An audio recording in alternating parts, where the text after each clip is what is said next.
Hello, I am Rafael Yuste from Columbia University. Welcome to the third and final day of the workshop Neurorights in Chile, the philosophical debate.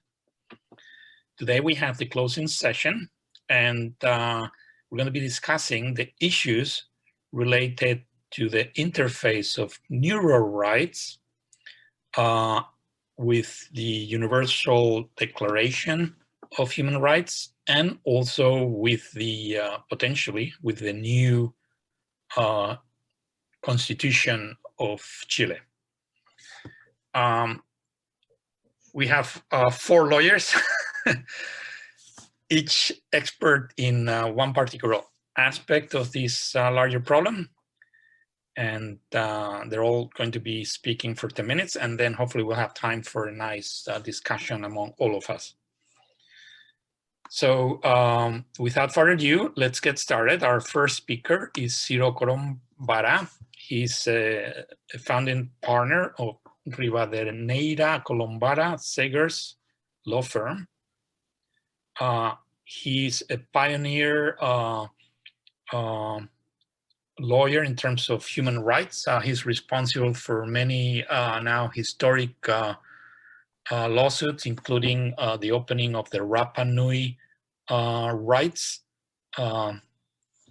He's the founder and director of the Foundation Pro Bono of the Americas, and he's in the executive committee of this Pro Bono Network of the Americas. And just a couple of years ago, he received an award of the Vance Center Committee for his human rights pioneering work. So Ciro, the floor is yours. You have... It's okay? Yes, now we can hear you. Thank you, Rafael, and thank you for help. Ciro, we cannot hear you well. Okay. ¿Ahí se escucha mejor? Yes, now it's better. Okay. Muchas gracias, Rafael, por la presentación. Usted es uno de los grandes líderes mundiales. Oh, Ciro, I'm sorry, we cannot hear you. And I also wanted to ask you, would it be possible for you to speak in English? Oh, okay. Yeah. I want to thank you for Universidad Alberto Hurtado and for the organization. It's a great seminar. And I am working with another lawyer to position this neuroscience and human rights. This is a very complex problem, but we have some opportunities for the work of Morningside Group to develop neuroscience and neurorights. I want to say a couple of ideas of our work and our future. My English is not perfect, but I want to explain in a better form this our work. El Congreso del Futuro and Morningside Group and Professor Rafael Yuste had worked during many years in these issues, neuroscience and neurorights. And in this work, Rafael Yuste, Guido Girardi, and another person start to think in develop rights or laws, some kind of law, local law, about neurorights. This is the start, the work in October last year, a new reform to our constitution first, and a new law in Chile about neurorights. Why to try a new constitutional norm when we had changing a new constitution? Is a good question. Our idea is the better time to discuss this issue in Chile now. Why?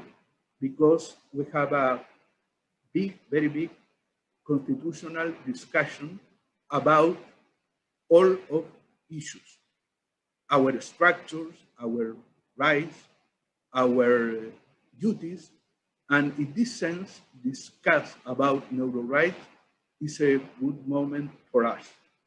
And in fact, during last month, since last October, we had in Chile a very interesting discussion about neurorights, about our project, and about scientific development and right. It was a good idea. And at the same time, in another countries, our project, the Chilean project, was very interesting to discuss and to analyze.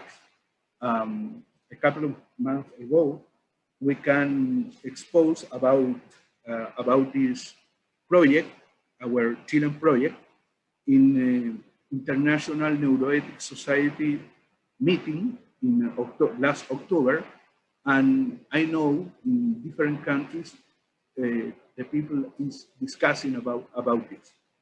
This is an idea about why now in October or in this moment in Chile we can discuss about this. And other discussion is necessary to regulate neuroscience? Our position is yes, it's very necessary. Why? Because neuroscience is very important for the humanity, for the medicine, for our development, but at the same time, it's a risk. Have some risk for people, for humanity. Why? Because, as Professor Yuste said, we have a very big risk about hacking, several hacking. And for this reason, we need to develop neurorights and human rights related with neuroscience. In a future, government, corporation, big corporation, or even a billionaire can hack our brain. And this situation would be horrible for the people and for the humanity. For example, slavery without knowing that you are a slave, or maybe can affect our democracy because they want to vote for a candidate, but the develop can change your decision, or creating war or civil disorder through violent thought. At the end, it can be a disaster. For this reason, we need to develop rights, local rights and international rights. Has treaty, for example, but in a lot of years more, not now. The big problem now is the digital authoritarianism.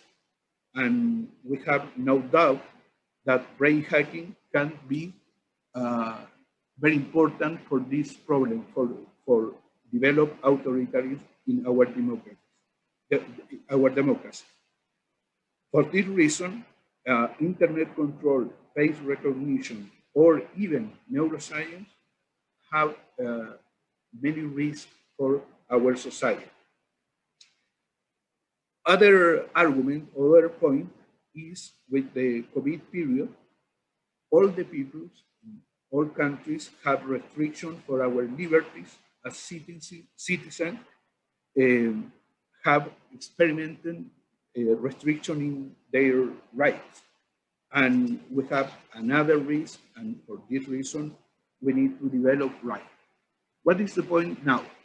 We are working in two things. First, we have developed an international investigation with Red Pro Bono de las Américas in 16 countries in the Americas, and lawyers of many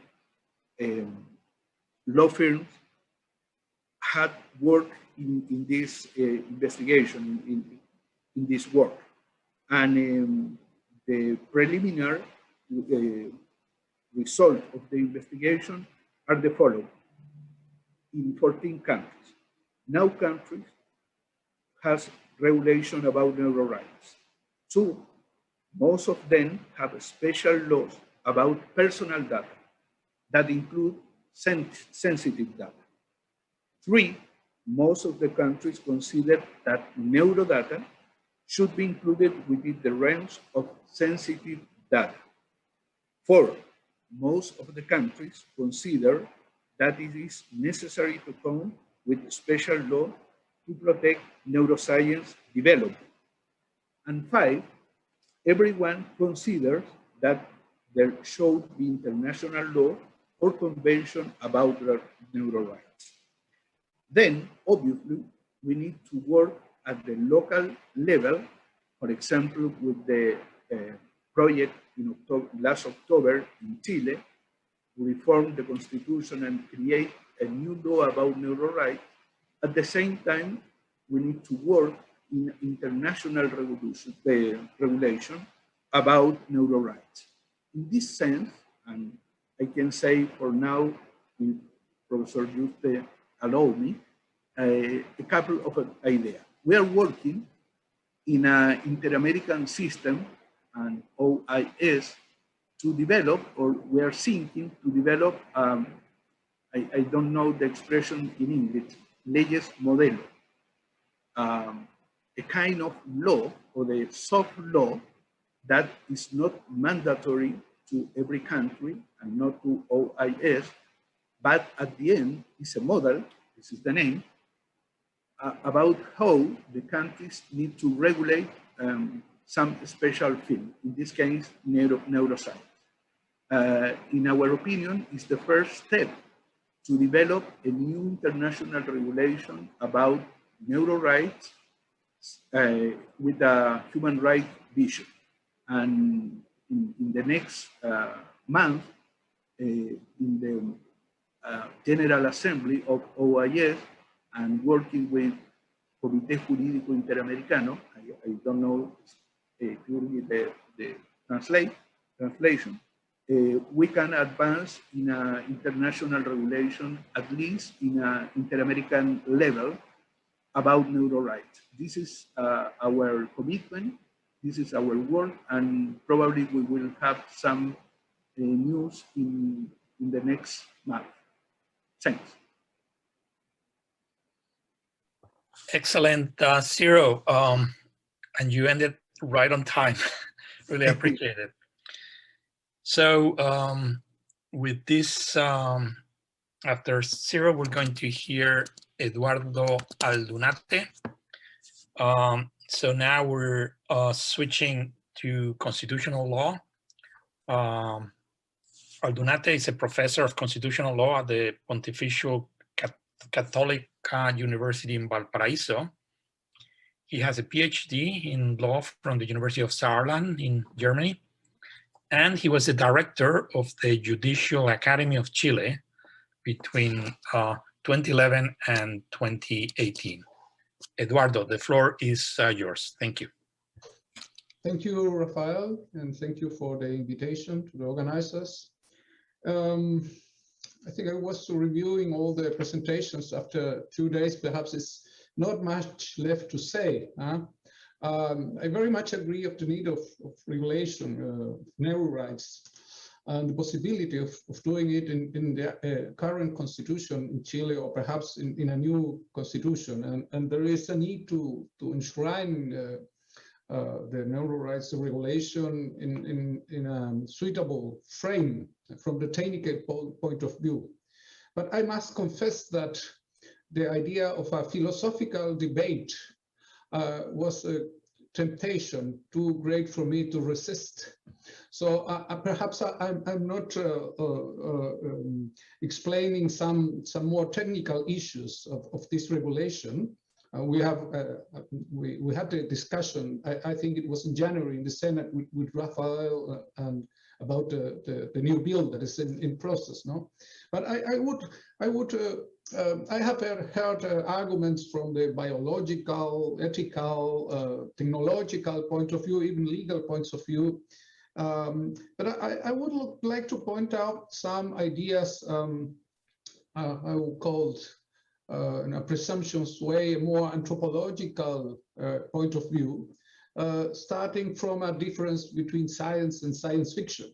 I will try to present an argument for thinking alternatives for the objectives of legal protection of neuro rights. Now, let's dive into the philosophical debate, I would say. I start to share the screen.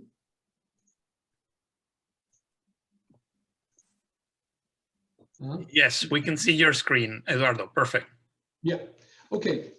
Oh, I started by the end. Yeah. About 150 years ago, Jules Verne started to publish his novels about extraordinary adventures. Most of them were, to his time, considered impossible. Most of them are nowadays part of our normal life. Man on the Moon, podcasts, jukebox, hologram, big and advanced submarines, cars even that can fly, and so on. A few of them are now seriously think of as alternative for space travels, like solar sails. It was a conception of Jules Verne. I'm not interested in the technological part of these developments or the astonishing capabilities of Jules Verne to predict or to foresee future. The point I would like to emphasize is the original attitude from society towards his ideas. When we look at ourselves, we must recognize the need for what I would like to call the principle of modesty. As a society, as human race, we are extremely unskilled in predicting our future. This may not be important regarding the changes in technology itself, but it comes to be important when we consider the intellectual tools with which we face and manage these changes. Till now, changes in technology were in a separate field, distant from human nature, if I may say so. But in the past 100 years, the story is a very different one. We have experienced substantial changes in the ways we communicate, and the amount of information we get or to which we have access. Our attention is captured and enslaved by devices conceived for allegedly serving us. The new generation's concepts of privacy and standards for public exposure of private life are very much away from those that were familiar to us just one generation ago. We are at the threshold of achieving unexpected levels of artificial intelligence without understanding our own minds or solving or most concerning issues. Perhaps it's time to reflect on the possibility that technology is not only changing how we control the world, but even the way in which we are thinking about ourselves and behaving like species. I don't want to advance on this part, but a few more steps. If we accept the idea or principle of modesty in our capabilities to assess future developments, and we add to it the uncertainty resulting from how technology changes our ways of thinking, we should be aware of the most likely possibility of change in the basic grounds on which our idea of rights or constitutional or human rights rests. Perhaps we are trying to protect something that soon will not only be not worth protecting, but for many even desirable to challenge. Allow me to jump 100 years from Jules Verne to Isaac Asimov, in my view, one of the greatest genies of 20th century. Do not worry, I'm not coming to the common place to talk about robot and robot rules. Not so well known is the fact that Asimov was a historian interested in the main lines of evolution of human societies. In this field, in many of his works appears the idea of mankind becoming a collective being, with individuals keeping their physical nature as such, but sharing in a certain degree a common mind or at least a common conscience. In the presentation of this workshop, I've heard much about problems concerning the potential risk or the need that emerge from the possibilities of different devices to control, to follow, figure out thoughts or the behavior of human beings. But I miss the approach that follows from looking into the changes of the perception of the self that we are experiencing as a species and the consequences that these changes may lead into our attitudes toward technology. And here I come, finally, you may say, to my point, to my conclusion. It is proper, it is fitting that today we put neural rights under legal or even constitutional or international protection.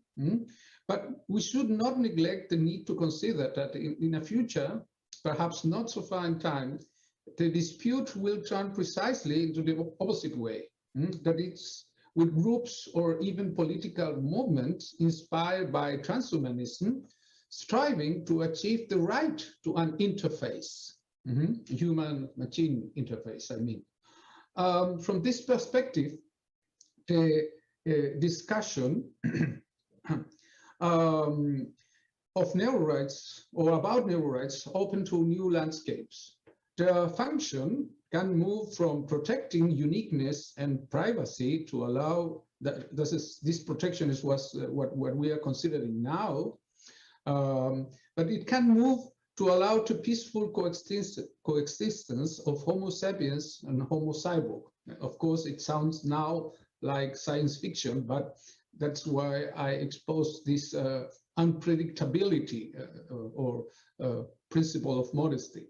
I'm not predicting that it will happen, but that we must develop our intellectual categories to deal with it if it happens. The evolution of our intellectual tools should keep pace with the velocity of technological changes. If it does not, we risk being surpassed by the machines in our understanding of new and complex realities.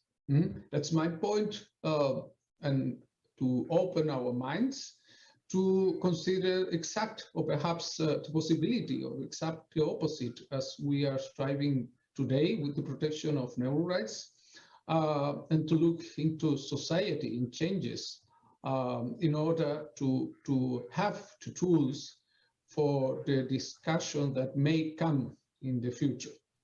I stop to share my slides, and I thank you very much. Thank you, Eduardo, for these sobering thoughts that leave some of us a little with trepidation. Now we're going to switch to criminal law. And we have from Australia, and thank you for making this possible, our next speaker, who's Alan McKay. He's a Deputy Director of Sydney's Institute of Criminology and adjunct lecturer at the University of Sydney Law School.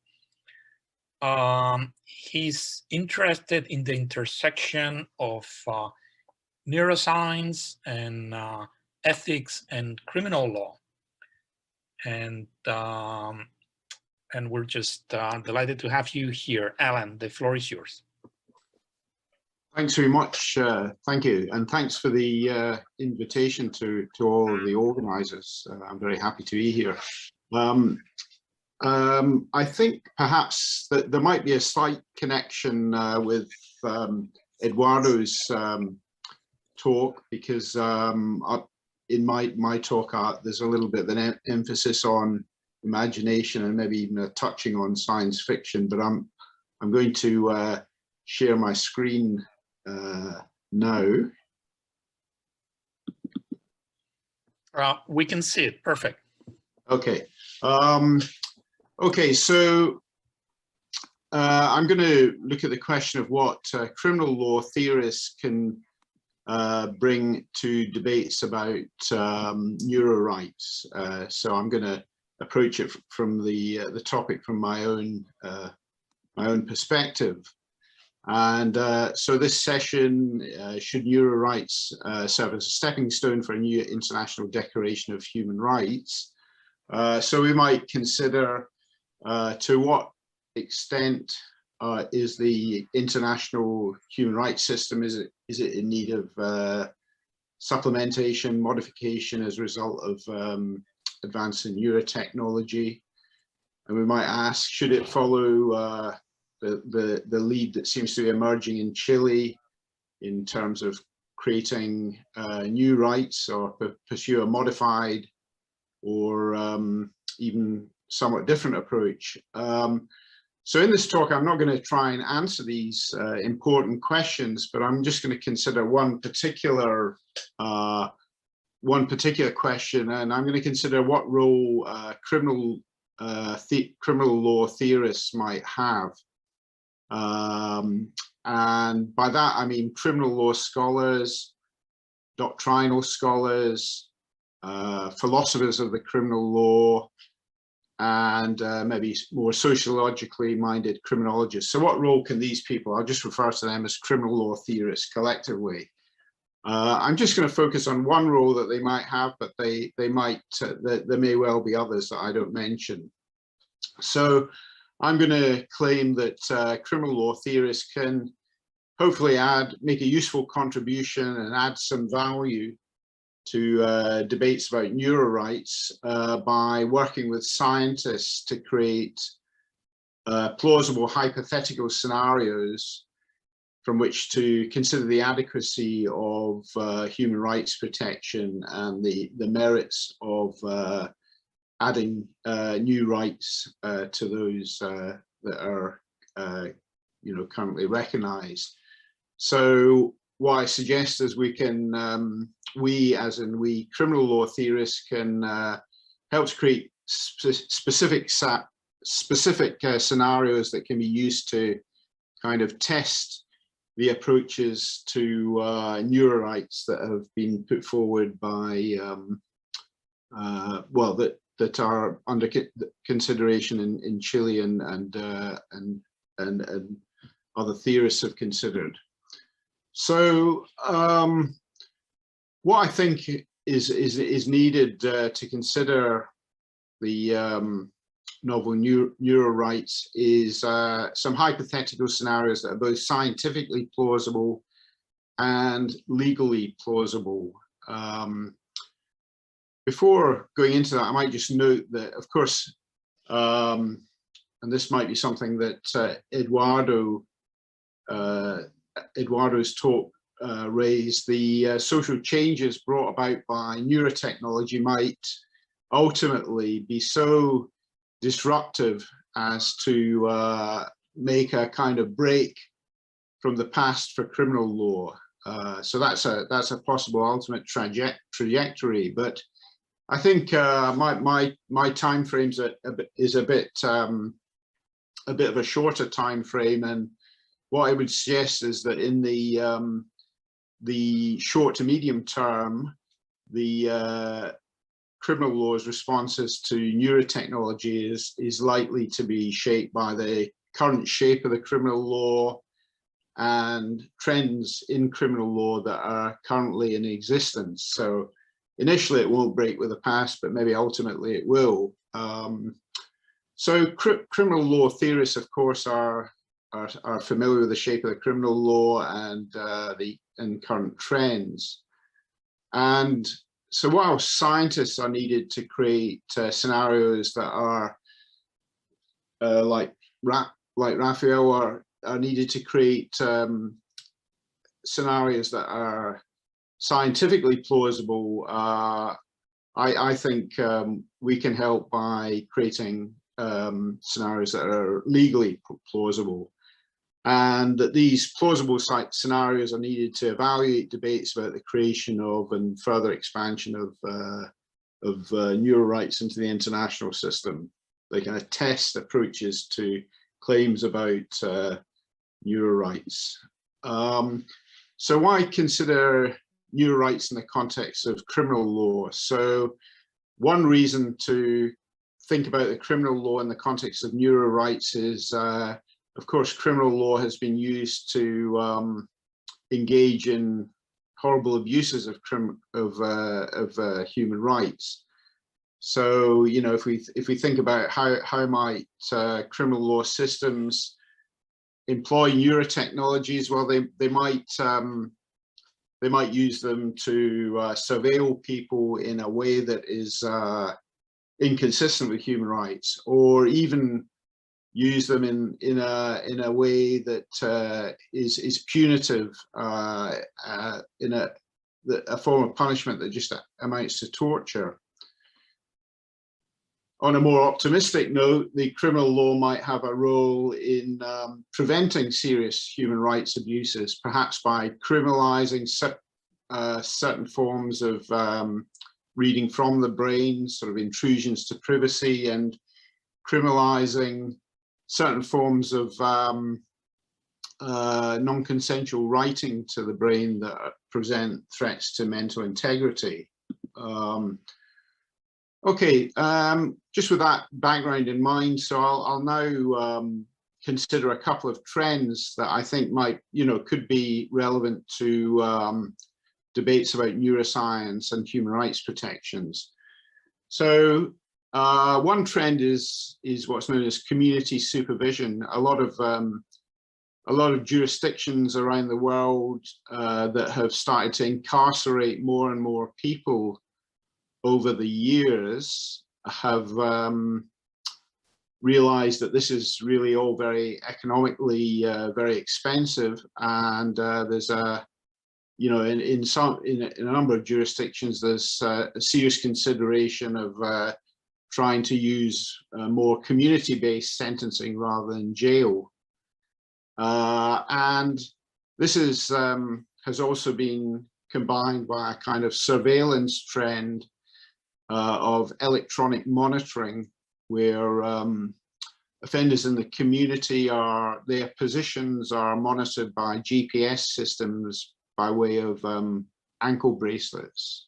So for example, to try and ensure that offenders aren't going to places that they're not supposed to be. So for example, a domestic violence offender is staying away from the person that they've assaulted. So we might ask, how might neurotechnologies be employed in a way that's consistent with an existing trend in many criminal justice systems? So so here's a hypothetical scenario which seems to me to be consistent with these trends, and it's one that I've worked on with in a paper with Rafael and a number of other speakers from this conference who are listed on the slide. It's a paper called Emerging Neurotechnological Therapies for Schizophrenia, the Implications for Sentencing. So in this paper, we envisage a neurotechnological device that constantly 24/7 monitors the brain of a person with schizophrenia, and from time to time intervenes on it to avert impending hallucinations. And we consider how such technology might have a role in sentencing. So of course, this form of, you could think of it as electronic monitoring. It's kind of a surveillance type system, but it goes beyond position monitoring. It's not just GPS monitoring, it goes into brain monitoring. And in the paper, what we do is we argue that it's possible that a legal argument might be put forward which urges for a sentence in which technology of that kind monitors the brain of a schizophrenic offender who's going to be subject to some form of community supervision rather than going to jail. And the idea is that the offender's mental condition is managed by the neurotech device, and there's less of a threat of reoffending, the low risk of recidivism, and so a community supervision order is merited. And in doing so, we look at a specific jurisdiction. So we pick an Australian state, New South Wales, and we look at a specific type of sentencing option that's set down in legislation. It's called an intensive corrections order. Now, we imagine there being a debate about that in court, and the judge having to make a decision whether to make such an order. And really the upshot of the discussion is that there are some issues that seem important ethical issues that seem perhaps human rights issues that seem worthy of consideration, that the legal sources are silent on and provide no assistance with. So there's issues of mental privacy, because this device is gathering all this data about the offender. There's issues of mental integrity. It's intervening on the offender's brain, maybe opening them up to the risk of brainjacking.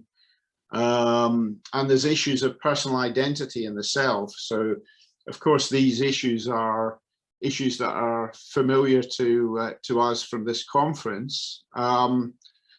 And whilst it's not a claim in our paper, what I would argue is such a sort of plausible hypothetical scenario could be a resource for the evaluation of claims about whether neurorights are needed. So in our scenario, we kind of fruitfully, in my view, move away from abstract debates about neurorights to a more specific, concrete situation. And what I think is that it shows a possible situation that's both scientifically plausible and legally plausible, and that's maybe a good site to consider some of the human rights issues and whether the novel neurorights are needed.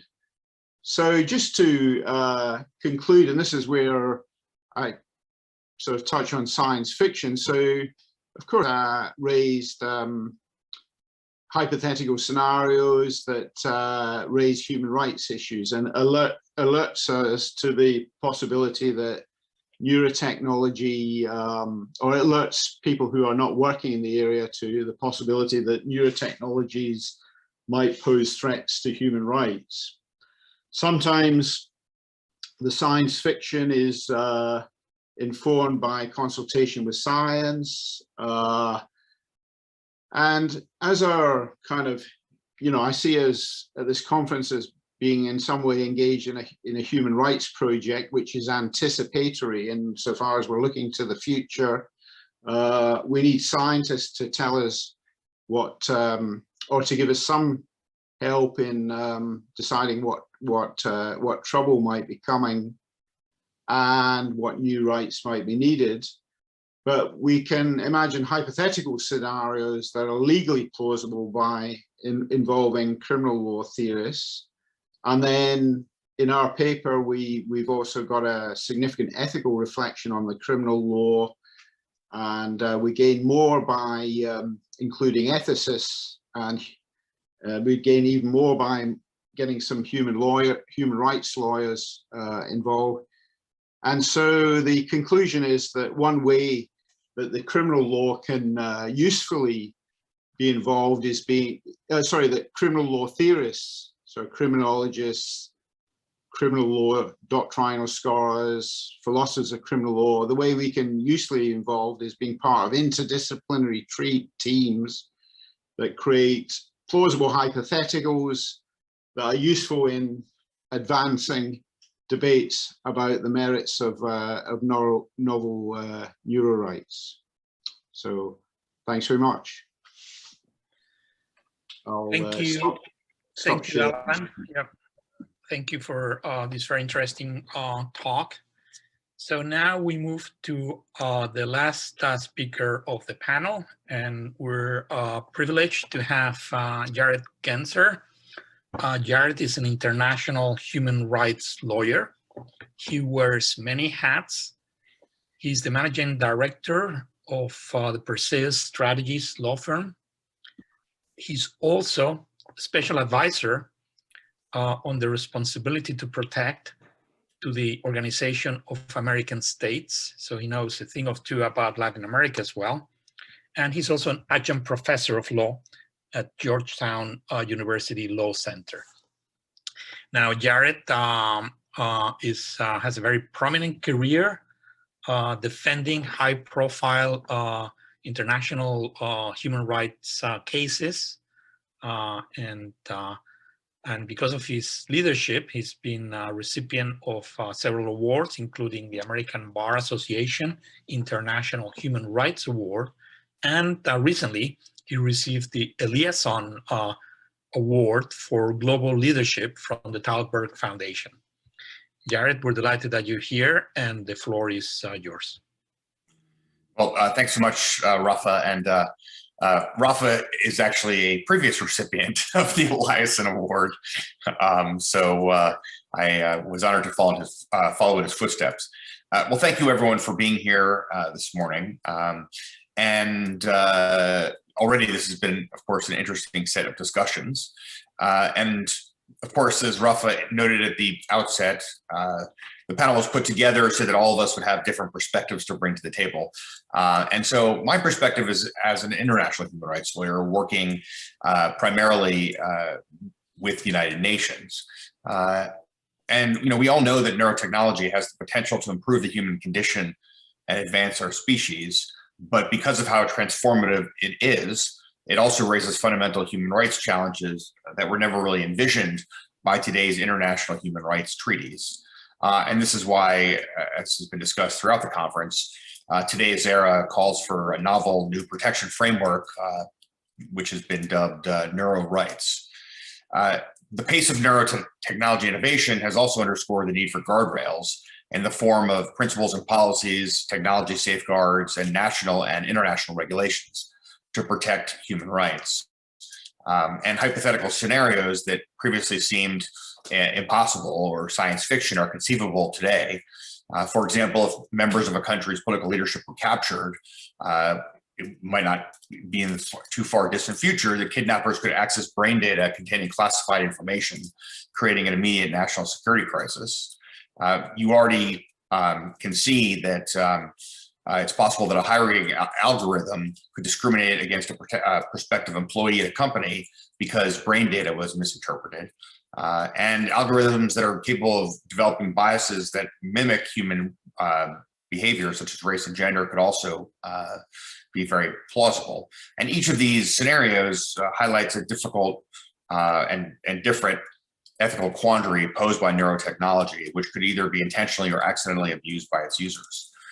And so to close the protection gaps under the existing international human rights system and to protect people from these kinds of unique concerns, an array of researchers and bioethicists, many of you here presenting today, have proposed a new international legal and human rights framework, which is best understood as human rights to protect the brains of citizens. And proposed neural rights have included such things as the right to identity or the ability to control one's own physical and mental integrity, the right to agency or the freedom of thought and free will to choose one's own actions, the right to mental privacy or the ability to keep your thoughts protected from disclosure, the right to fair access to mental augmentation or the ability to ensure that the benefits of improvements to sensory and mental capacity through neurotechnology are not inaccessible, and the right to protection from algorithmic bias or the ability to ensure that technologies don't exhibit prejudice. To deliver neural rights to citizens around the world, however, is going to require bold leadership, new institutional architecture, and focused strategies. And due to the scale of the problem and the fact that it affects the entire world and its direct impact on the work of the United Nations to promote and protect human rights, we think that the UN is the next logical forum in which to properly address it. And while progress is never immediate, the UN could divide its actions into short or longer term solutions to generate momentum for protecting neural rights. And so I'm going to now discuss using a slide, and I'll see if I can pull this off right now to share the screen. 1 second here. A slide that will kind of illustrate what I'll discuss during the remainder of my presentation. Let's see here. Okay.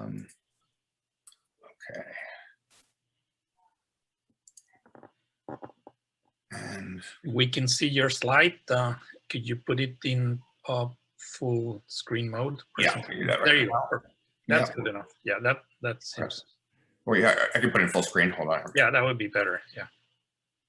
That's excellent. Excellent, Garrett. Go ahead. Okay. So this slide kind of sums up what we're talking about here, and this comes from an article that Rafa and I and a colleague are going to be publishing imminently in an international development and human rights journal. And this is really a proposed approach to how to advance neuro rights at the United Nations, given the various issues that I was just discussing: leadership, institutional architecture, and strategies. So, if in terms of what specifically should be done, my view is that the Secretary General of the UN, Antonio Guterres, and the UN High Commissioner for Human Rights, Michelle Bachelet, could, in consultation with treaty bodies and special procedures, create some kind of an international science and law expert commission on human rights.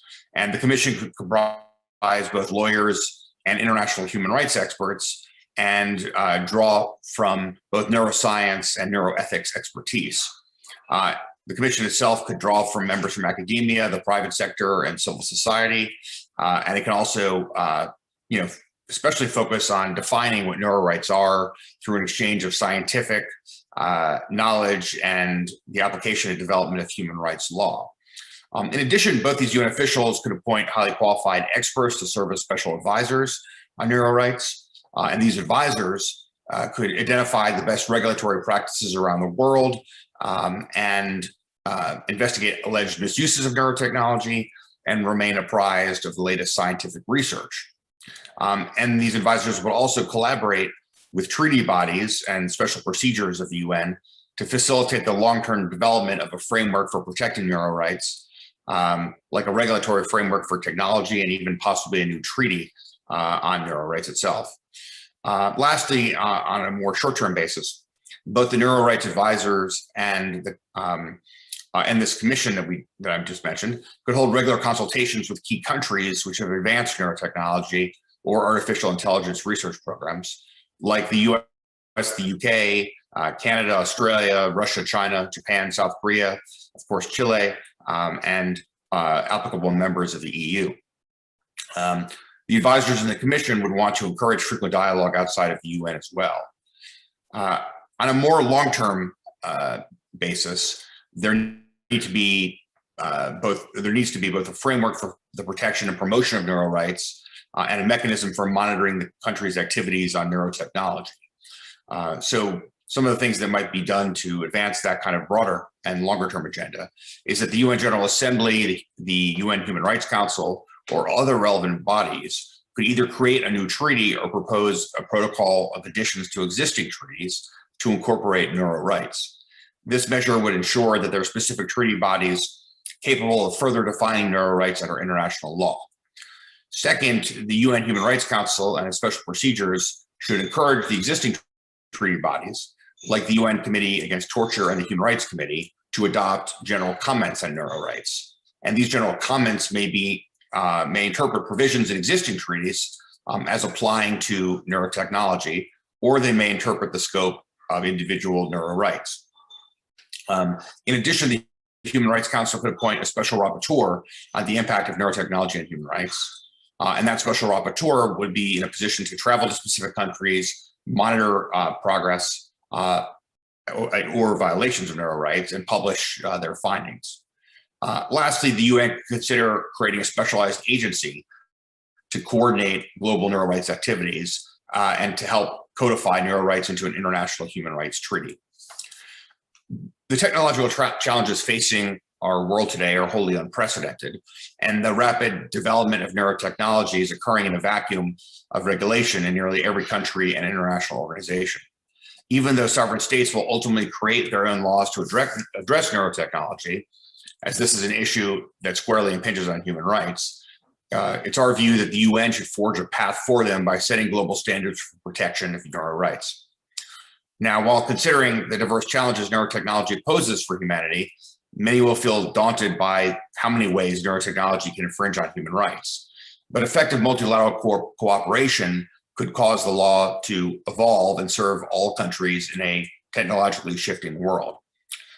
Although it's never been modified, the Universal Declaration of Human Rights proclaims that, quote, the advent of a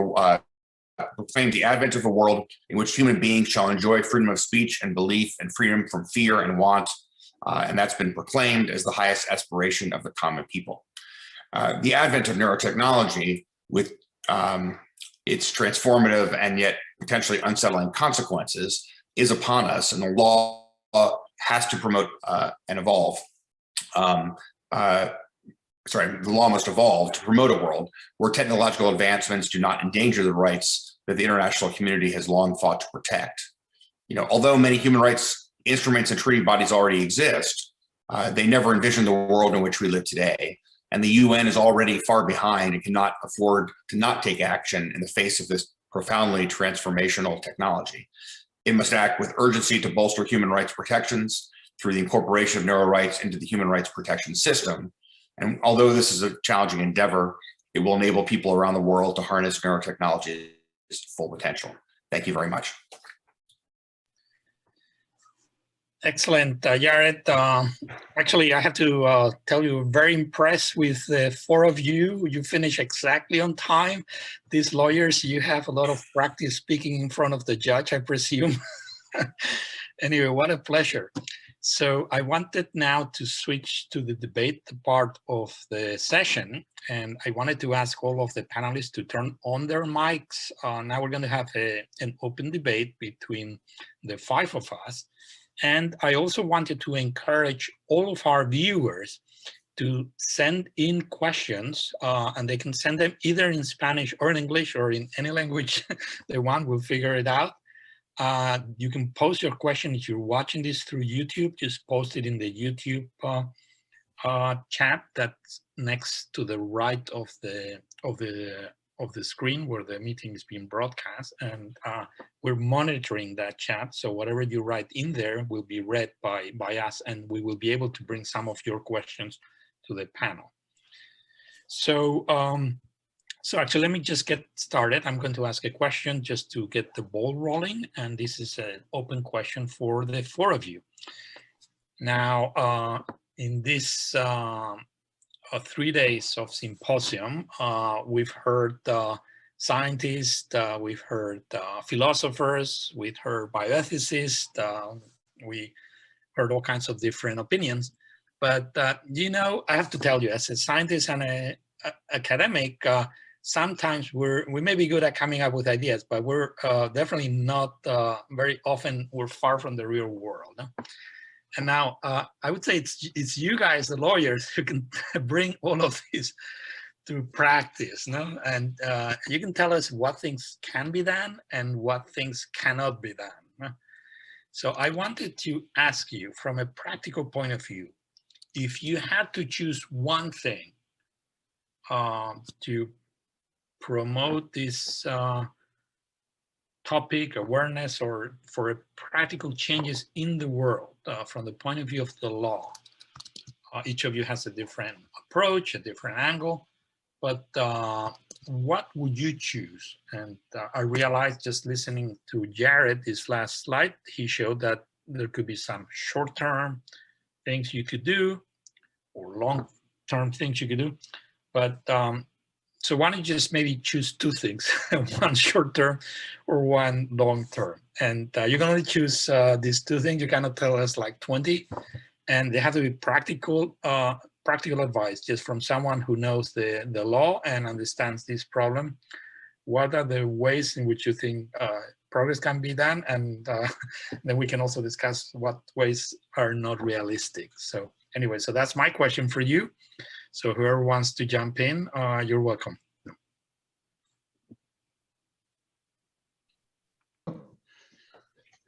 What question? Alan, you seem to be smiling. You have something in mind? Well, one thing I'm thinking, I'm sort of thinking about it from not from an international perspective, but from a domestic perspective, and I'm sort of thinking about it from the perspective of Australia. And really, there's almost the neurotechnology, I would say, is pretty much not on any kind of reform agenda for anyone. So, for example, I've seen the Law Reform Commission, the Australian Law Reform Commission, they set out a paper at the end of last year, which was looking at their priorities, and there's nothing in the and so one of the things I think might be good to do would be to tie it to some sort of existing priority. And there is quite a bit of a kind of concern about privacy and regulating privacy. And so I think the most realistic kind of short-term aim would be to try and get some kind of attention paid to privacy in respect of brain data, because it's the political culture might be amenable to that here. I don't know whether that would be the same in other countries, but that might be a good first step to kind of get neurotechnology onto some kind of a political agenda, particularly as the privacy concerns are more immediate than, if I understood from a scientific perspective, than other ones. You know, there's these two things. There's the immediacy and a possible receptivity in the political culture to taking some steps in that area. So I think, you know, like step one has just got to be get it into the kind of public policy discourse in some way in Australia, and I think the privacy would be the first step. I'm not sure about the longer term. I have to think about that. I might see what others think. Alan, that's an excellent suggestion. So you said it's not even on the agenda. Let's just get it in the agenda, tapping onto the privacy discussion as an addition that will have a deeper impact. Yeah. Excellent. How about the rest of you in the panel? Anyone wants to follow Alan? Right. Ciro, I think, are you trying to speak? You're next. Yes. I think we have a lot of ideas, and we think in different dreams about how to develop neuro rights.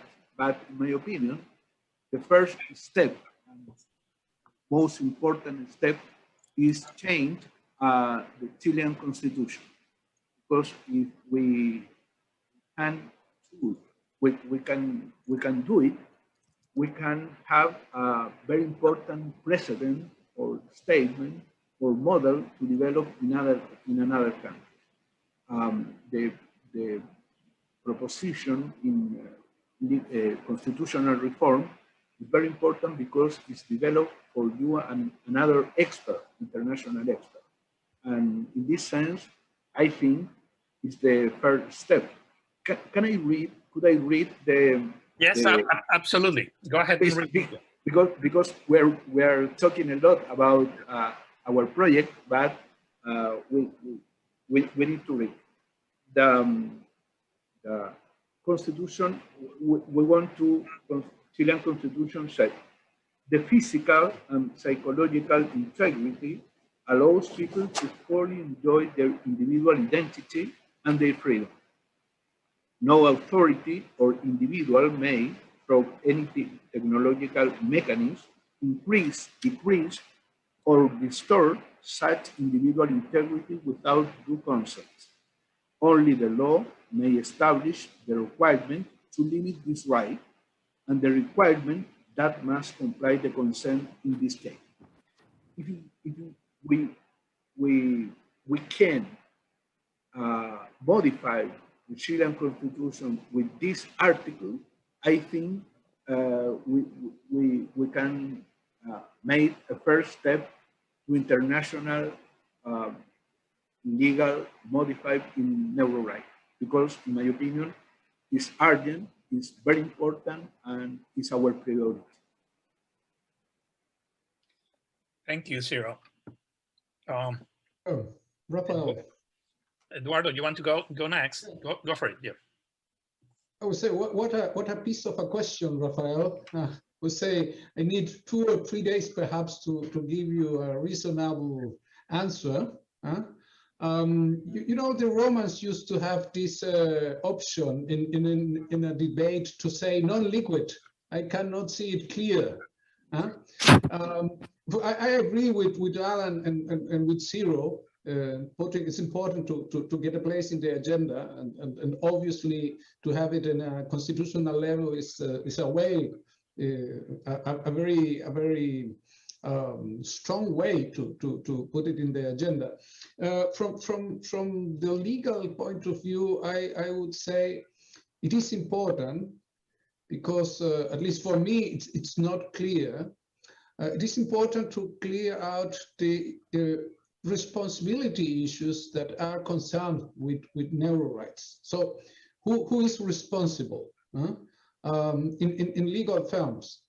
Who is striving to read our minds, if I say so, or who is programming a code line source code with an algorithm with some bias and so on. So I would say beneath the topic of constitutional neurorights, I would say the hard work is to make on the grounds, if you want, so clearing the problems that which arise with the idea of neurorights. Who is responsible, in which way, of what conducts, and so on and so on. That I will, in a very complex issue, I would say that the basic question in legal terms, I would say it's the question of responsibility. Excellent. Yeah, excellent for this thought, just to refocus in a very practical fashion who's responsible. Yeah. Jared, you come in? Yeah, this is Jared. I mean, I think I've pretty well covered this in my presentation, but I would just say at a very high level, what we really need globally right now is leadership. At the end of the day, we're not going to get anything done unless very senior leaders decide that this is an issue that they need to work on, and then they can direct things from there. And really, to me, the 2 key leaders that need to do something about this are UN Secretary General Antonio Guterres, because I think that him deciding to do something on this would then have a huge ripple effect downward, both within the UN system and with member states of the UN. And then second of all, of course, President Joe Biden. I'm a little biased, I'm an American, but the US, as many of you know, and Rafa was involved in this. You know, the US and President Obama launched the BRAIN Initiative, which then had a huge ripple effect on massive investments from the United States, from the private sector and around the world. And so I think that the US, which is now returning to a more multilateral engagement stance under President Biden, has a big role to play here as well, given the massive presence of neurotechnology experts you know, in the United States, and people who are working on these issues in both the public and the private sector. Excellent, Jared. So actually, if I can follow on Jared's answer, maybe bring in Eduardo and Ciro too. So Jared, I'm curious that you could also have mentioned High Commissioner of Human Rights, which happens to be Chilean, and based also on the fact that you are a special advisor to the OAS. And watching what's happening in Chile and listening to what Ciro is telling us, that there's whatever 10 countries, no, 16 countries in the Americas that are interested, at least through the Pro Bono Network, in this debate. I wonder, so the question is whether could we leverage Latin America as a spearhead for this discussion at the global in the global stage? You know, is that would it be a interesting strategy? And if you wanted to do that, how would you do it, etc.? So that's a question for Jared, but for everyone else too. Look, I mean, I think absolutely. Although my role at the OAS doesn't cover neurorights, it covers mass atrocity prevention and response. Talking about responsibilities. Exactly. Undoubtedly, I am sure the Secretary General Almagro will be interested in learning more about this and seeing what can be done. I think we all understand that the OAS as an institution has very limited resources. So I think that's one of the challenges, but it is a multilateral convener at the highest levels of government, states and governments. And so I think in that sense, undoubtedly it could, you know, with a lot of this coming out on the neurorights field from Chile, from countries in the region, undoubtedly I think the OAS could have an important role to play. You know, I think the UN High Commissioner for Human Rights also has a role to play, obviously as well, as you know, the person who is, you know, is responsible on a day-to-day basis for advancing human rights within the UN framework. I didn't mention her particularly as someone to take a lead as much, simply because we're talking about human rights issues, but you're also talking about regulatory frameworks, and so it's broader than just human rights. But undoubtedly, I think that the Office of the High Commissioner would have a key role to play in a number of the different things that I was discussing earlier. You know, the Human Rights Council is staffed by the Office of the High Commissioner. The UN Special Procedures, like special rapporteurs, are staffed by the Office of the High Commissioner. And so undoubtedly, the High Commissioner's office will need to develop its own expertise, as I mentioned, creating, for example, a special advisor on neurorights that would work in that office and develop specialized expertise on the human rights side of the equation. Excellent. Eduardo and Sarah, you want to comment or on this issue of Latin America as the spearhead for neuro rights in the world?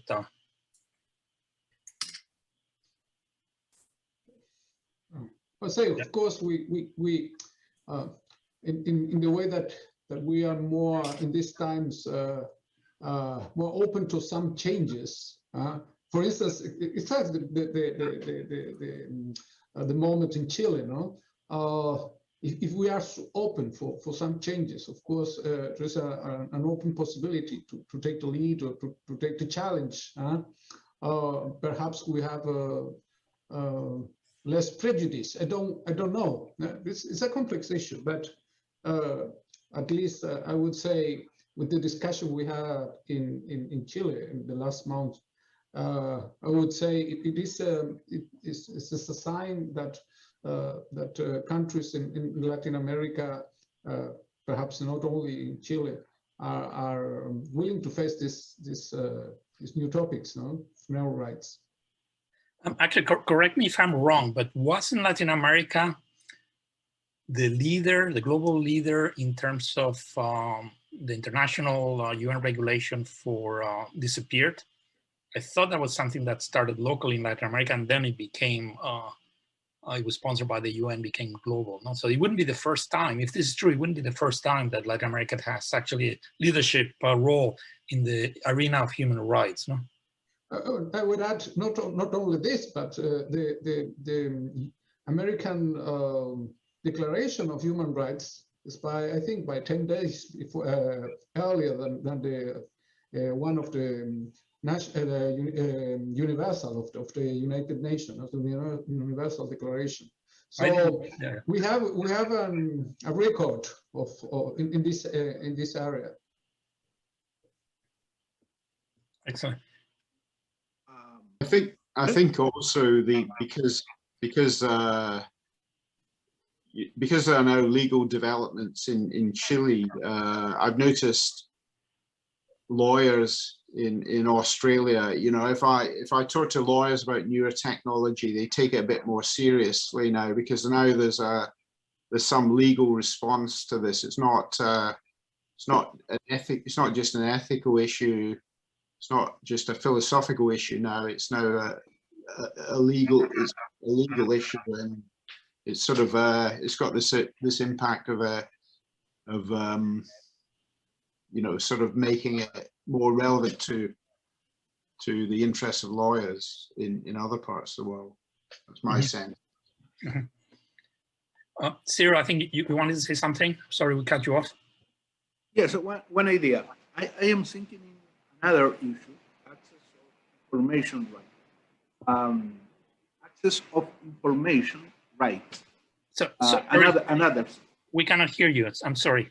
We cannot hear you. Access of information right. Access of information right. Yes. Yes. So another issue, but in my opinion, it's a good example about the role of Latin America in develop international standard of human rights. In the access of information is a new, relatively new concept in law, and Latin America has an international position to lead this discussion with sentence of Inter-American Court of Human Rights. I participate in the case, and at the same time with model law of access of information. I think Latin America offers a lot of opportunity to develop international standard, and we can start with Chile. After that, at the same time, in different continents, as Jared said, and a world level. And at the same time, I think Latin American could be very important to develop this idea or neuro-rights as a legal standard of human rights. Excellent. So you guys can also ask questions to each other, but we have a lot of questions already from the audience that we can start reading. So if any of you, I wanted to give you an opportunity, if any of you has any question to anyone else in the panel, this is your time. I had a question for Jared. It just related to the Biden administration and the possibility of them sort of taking a leadership role in this area, and I wondered if you had any thoughts about the sort of political feasibility of that or likelihood. Yeah, I mean, I think. Well, thanks for the question, Alan. I think it's quite high. I think, you know, number one, President Biden has reaffirmed and has already demonstrated by a number of actions he's already taken that he intends to work in a much more multilateral way than the prior administration. I think that's probably pretty self-evident, but quite important. And number two, you know, he of course was vice president when the Obama Brain Initiative was launched, and so building on that legacy, I think, will be an important thing for him to do. You know, I think right now, you know, I've reached out to both, you know, during the transition process actually on this issue, to both now Secretary of State Tony Blinken and U.S. National Security Advisor Jake Sullivan, and I think that the only obstacle to kind of getting them engaged right now is simply that, you know, 80 or 90% of the political appointments that require Senate confirmation have not either been appointed or confirmed, and so there's a huge dearth of you know, mid-level to higher level political appointees in place that would take up these kinds of mantles. And right now, of course, the new administration is focusing on like the top 20 priorities on foreign policy, for example, or domestically the top, you know, COVID and mostly nothing else. So I think it will happen. My guess is it will happen in the coming months. There's already been preliminary interest from a person in a position to be potentially helpful at the National Security Council, who's interested in learning more. And I think between that plus a new, you know, a new science and technology director at the White House and a person that will be taking on that role at the State Department, we'll see engagement, but it will probably take a few months before we start to see them developing plans and moving things forward, just because they're drinking water from the proverbial fire hose right now. Right. Wonderful. Let me bring a question from the audience, a question by Nick Bird. To what extent can the proposed neuro-rights reform be derived from existing rights, laws, etc.? To what extent do they require new precedents, policies, amendments, etc.? So any of you wants to answer this question? Eduardo, go ahead, yeah. You should unmute yourself, yeah. Yes, thank you, Rafael. I would say, for instance, in Chile and many other constitutions and in international level, I would say there are two concepts that are directly linked to neurorights. This is the idea of dignity. This is you have no dignity if all the neurorights are not respected in a way. Of course not. In another way, the idea of freedom. Freedom, suppose for Western legal frame that you are an individuum, that you are capable to think for yourself and to act for yourself, to conduct yourself. So I would say, if should we not speak about neurorights, it would be necessary to dig into these concepts to obtain some protection for these interests. No, but of course, this is to what extent do they require new precedents, policies, amendments? Of course, they are very general concepts. So there is always the discussion to what extent you are protecting some, for instance, intervention in health services and so. So I would say the existing rights, laws, or principles, legal principles, I would make the connection with dignity and freedom, but I'm not sure that they are enough now to give a protection. That would be my point from a legal point of view. I can add something from an international law perspective. I'm going to be very concrete. Take, for example, the International Covenant on Civil and Political Rights. Article 18, one of that treaty says that a person shall not be subjected to, has a right to freedom of thought, conscience, and religion. And Article 18.2 says the person shouldn't be subjected to coercion, which would impair his ability to adopt a belief of his choosing. Now imagine a scenario where neurorights, neurotechnology has gotten to the stage where you can inhibit certain human behaviors or even human thoughts. And that could sometimes be a good thing. I mean, imagine, for example, somebody who's a pedophile, right, who's having a very difficult time with those kinds of issues. Well, if a neurotechnology were to be imposed upon somebody, for example, you would be impairing their thought, conscience, or religion in theory. But at the same time, there may be good reasons to think that wouldn't be the worst thing in the world compared to incarceration or other alternatives. But what's quite clear is that if you look at the general comment for Article 18, which is very, very long, a highly detailed interpretation officially by the treaty body that oversees that treaty of exactly what that means, there's no mention directly or indirectly of anything relating to technology or these kinds of challenges and struggles that might come up in the future. And so this is just one narrow example of where at a high level, maybe this particular article could protect against neuro rights, but there's no guidance or thought that's ever been given to how that might work actually in practice. Excellent. Let me weave together two questions, and this has to do also with Eduardo's comment on responsibility. So one question is from Ariana Hernando Velasco. How could the tech giants respect neuro rights and their framework and their normative framework? And this is also related to a suggestion from Paulina Ramos Vergara. There's a necessity for a convention, international convention, to oblige the tech giants. So what are your thoughts of that? How could you regulate tech giants that work worldwide, that have all kinds of enormous impact in our lives and a political weight? Are we ready for international convention? What would you be as a lawyer? Who knows what kinds of things can be done and are not, or what things are not very useful? What would you recommend? Yes. Well, I would say, Rafael, there is, I would say only one thing. There is that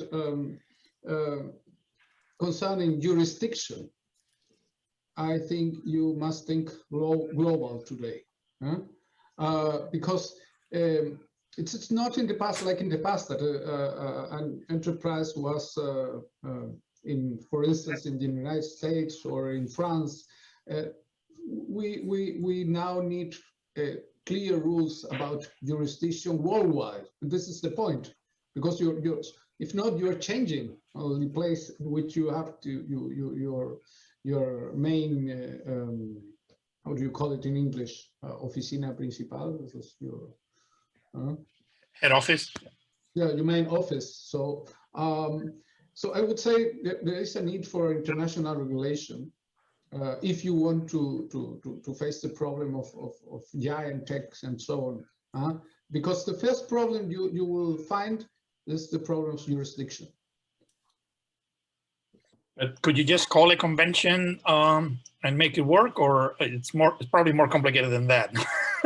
Of course, all this is very complicated. We are just lawyers, no sorcerers. Yeah. Of course. But I will say, when you think in terms of the practice of a lawyer, the first question is where I should go to suit these guys. This is the first problem. Of course, you're thinking why and on what grounds and so on and so on. But where do I go? This is the first question. Jared, do you have any comment of calling for a convention and reining in the big tech? Can this be done, or did it have to be, as you were pointing out, of the Secretary General of the UN as the person in charge, probably? I mean, I think we ultimately will need to get there. I think that unfortunately, the way that our international system works is it's going to take time and a lot of foundation that has to be built first. And you can't jump from where we are. I mean, I believe I'd like to, but you can't jump from where we are now to moving immediately to drafting a convention, right? I mean, if you look at history of drafting major human rights treaties over the course of the last 75 years of the UN, it's usually a decade-long process, from like building the foundations to have the discussions in the General Assembly and the Human Rights Council, to then having ideas percolate, having experts appointed, and you have to get a certain level of support from key member states of the UN that are willing to want to move something like this forward, and then it has to go through an expert drafting process and revisions and public comment, and so it goes on for quite some time before you can get to that stage. Undoubtedly, I think that that's the sort of the North Star that we want to get to, as we navigate our way forward, because I think that's ultimately going to be necessary given the scale, scope, and breadth of the impact that neurotechnology is going to have on our world. But I think if you were to start talking about that now, people would begin with a question of, I'm sorry, neuro what?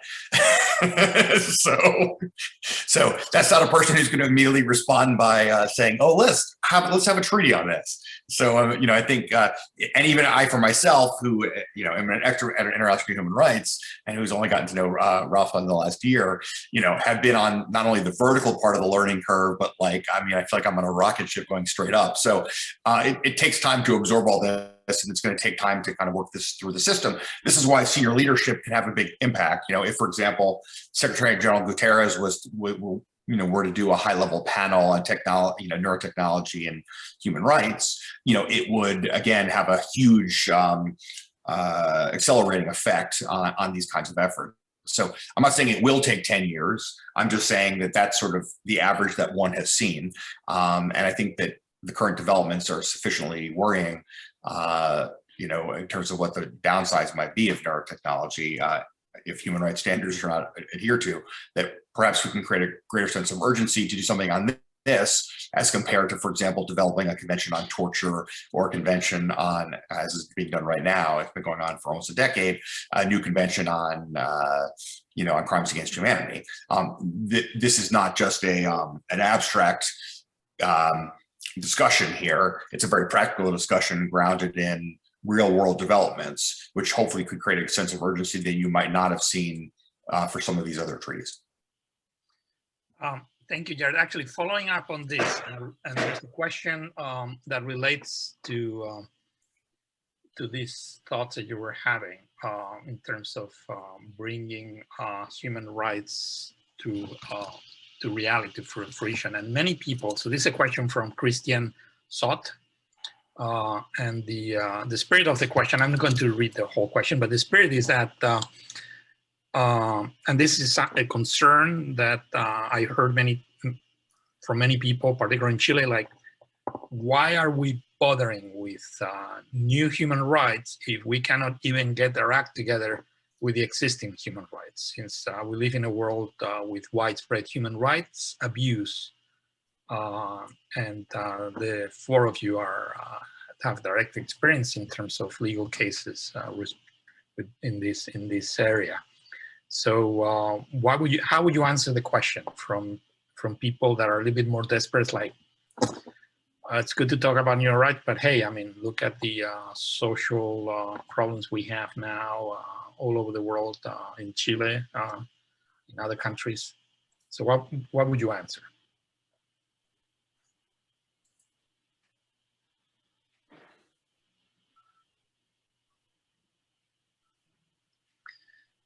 All right, so someone wants... I don't have a brilliant answer, but I'll give a 2-sentence answer, which is undoubtedly, that's a point well taken. There are undoubtedly higher priorities in the world in terms of the urgency of addressing human need and people's fundamental rights that are being violated on a daily basis of all different kinds. At the same time, all I would say is that it's not an either-or choice. We can both be putting in place mechanisms to deal with the challenges of tomorrow, or already today to a narrower extent, and much bigger tomorrow now. And in fact, if we don't do this now, in light of how far behind we already are already, which I think most people who don't work in this field have no real conception of, I know I did before I started learning about this stuff, we're going to be in a really bad way, I think would be a good way to describe it, because these are the possibility of neurotechnology, for example, as it relates to systemic bias in the monitoring of brain waves and these kinds of questions, could start to have a massive impact on the population much more quickly than you might imagine. And so therefore, it's not just a hypothetical. It's something that could be in our real world very quickly. Jared, I think you nailed the answer. I took a stab at it. So we're running out of time. And as you've seen, and this last panel is an example of that. It has been highlighted over and over, the importance of an interdisciplinary dialogue between scientists, ethicists, philosophers, anthropologists, psychologists, lawyers, legislators. We all need to talk, and urgently. And in this respect, I think I wanted to thank the organizers of this meeting, the Senate of Chile and the Commission of the Future, presided by Senador Girardi, and the Universidad Alberto Hurtado, who've done a lot of the heavy lifting here in this meeting, and Columbia University Santiago Center, who've helped us critically as well.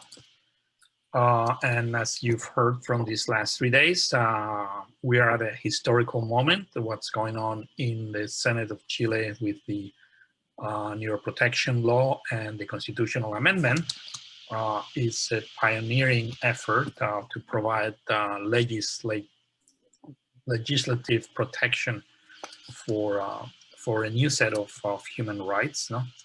And as you heard, that this pioneer effort could have an echo in 16 different countries of the America. So maybe through the Pro Bono network, and this could be, may not be the first time, as we heard, that Latin America is ahead of the game in terms of human rights, as they were ahead of the game. I just learned today in terms of the Universal Declaration, and as also in terms of the Convention for the Disappeared. And maybe this what's going on in Chile could have an impact not just in the UN, also in other countries, in the US, in Europe. I think what's going on in Spain too, it's a reflection a little bit to the Chilean leadership. And I just wanted to finish thanking all of you in the panel, and thanking the audience for listening, and encouraging the audience also to participate in this debate. to take arms. There's one thing to be worried about the question, a problem, another thing is to do something about it. So I would encourage you, everyone in the audience listening, to be proactive in whatever realm of life that you develop your abilities. Keep this topic in mind, encourage people to discuss it, and send your proposals up or coordinate your professional groups if you think it's an adequate response. And also, please contact us. Our windows are open. Our emails inbox are open, and we can build maybe a worldwide network of people that are concerned with neuro rights. So with this, thank you again to everyone, and have a great weekend. Thank you.